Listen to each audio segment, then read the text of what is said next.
Hello everyone, hello dear esteemed viewer. Welcome to Science TV News, and my sign language interpreter is Philip Omondi and my name is Videlis Joki. Now let's focus on the news. Opposition leaders have called upon the top ODM figures to reconsider their involvement in the broad-based government, cautioning them against drifting away from Raila Odinga's long-standing political vision. They argued that ODM must honor Odinga's directive that the parties field its own presidential candidate in 2027 and maintain a clear distance from the emerging broad-based arrangement. Speaking on Saturday during the funeral of Beryl Odinga. Never betray what our brother Raila stood for. And therefore, that is my mission to you, Ndugu. As you do your broad-based arrangements, we have no problem. Raila left you at that. But also Raila said, up to 2027, fine. Up to that time. Ujue ya kwamba kule uko na marafiki wapya. Waswahili wanasema usiache mbachao kwa msala upitao. Know that if anything happens and you want to look back to where your friends are, you can count on Stephen Kalonzo Musyoka, you can count on Wamalwa. Tuko pamoja. Many people have said things that Raila told them. But there's one thing Raila also told us about Kalonzo Musyoka. He told us not to scandalize, not to attack, and not to antagonize Kalonzo Musyoka. Your Excellency, I hope today you will also tell us what you had planned with Raila. Because inaonekana kuna kitu mlikuwa mmepanga. Sisi hatuna ubaya na wewe mheshimiwa, and perhaps we only fear some of the friends that you keep.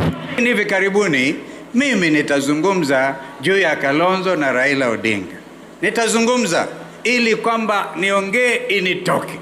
Si namna hiyo? Nitaiongea initoke.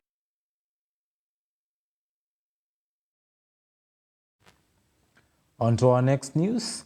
Deputy President Professor Kithure Kindiki has instructed security agencies in Marsabit County to intensify operations against rising banditry, following a fresh attack in Laisamis, where armed criminals drove away a known number of goats. He said the government will not tolerate continued threats to lives and livelihood in the region.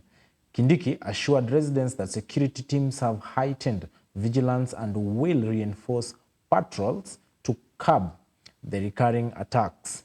He emphasized that restoring peace in Marsabit remains a top priority for the national government. Speaking during the annual Loingalani Cultural Festival, the Deputy President urged local communities to embrace culture.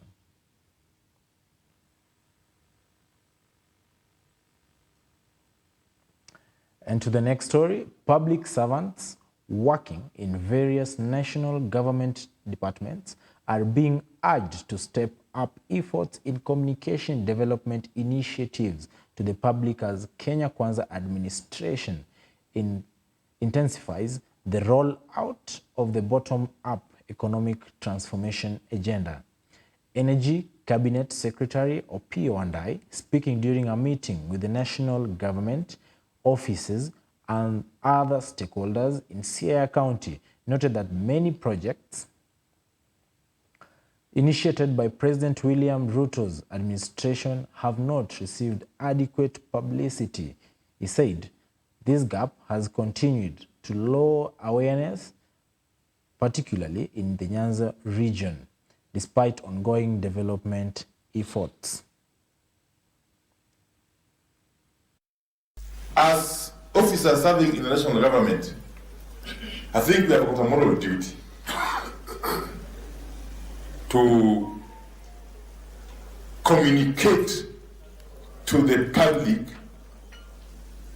what the government is doing in our various spaces. To communicate to the public what the government is doing.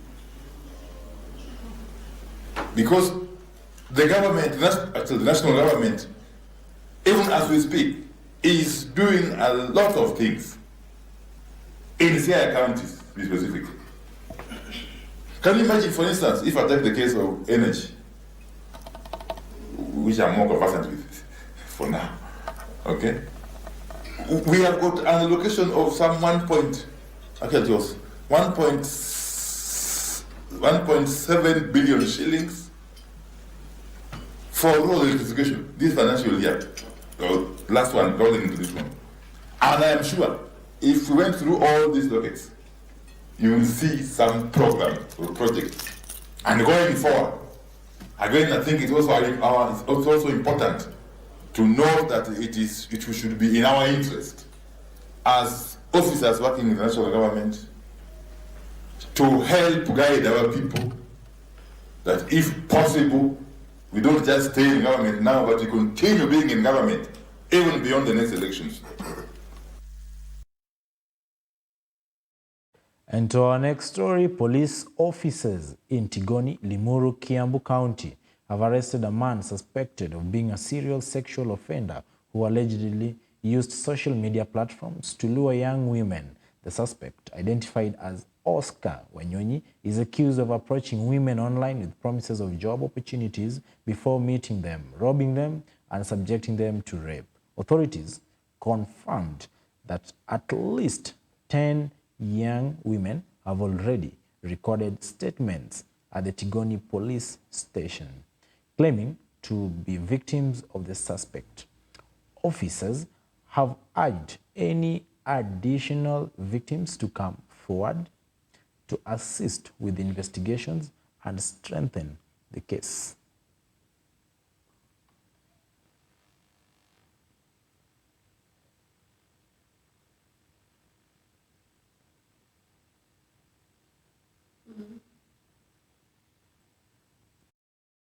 Story. Education stakeholders are calling on parents to take advantage of modern digital learning tools to enhance literacy and strengthen a reading culture among children. They noted that the rapidly evolving digital environment offers simple, engaging, and easily accessible platforms that can help learners build consistent reading habits. The call was made during an event in Nairobi where books enthusiasts gathered to celebrate young learners who successfully completed all 17 chapters of their Harry Potter ebook through a digital reading application. Organizers said such platforms demonstrate how technology can make reading more appealing and convenient for children. We have a goal of reaching 1 million families by 2030. This event is one way we can reach more families, get them really excited about reading, but also the Lakizo Challenge, the reading challenge that we have in app now, and then future reading challenges. All of that reading contributes toward that goal. And we really are encouraging families to read over the holidays. So any 25 books that they read can count toward the Lakizo Reading Challenge all throughout the month of December. If the government can actually help kids do this, it will actually make more sense. And then look at it this way. If your principal tells parents, there is this app, download it, your kid can read anytime, tell me which parent will not download that. My kids can get thousands of books that have diverse topics, diverse interests, and I don't have to keep searching for them, so they just need to take the phone and they keep scrolling and they get the books. The current generation we're having of children, they like smartphones, they like tablets, they like laptops.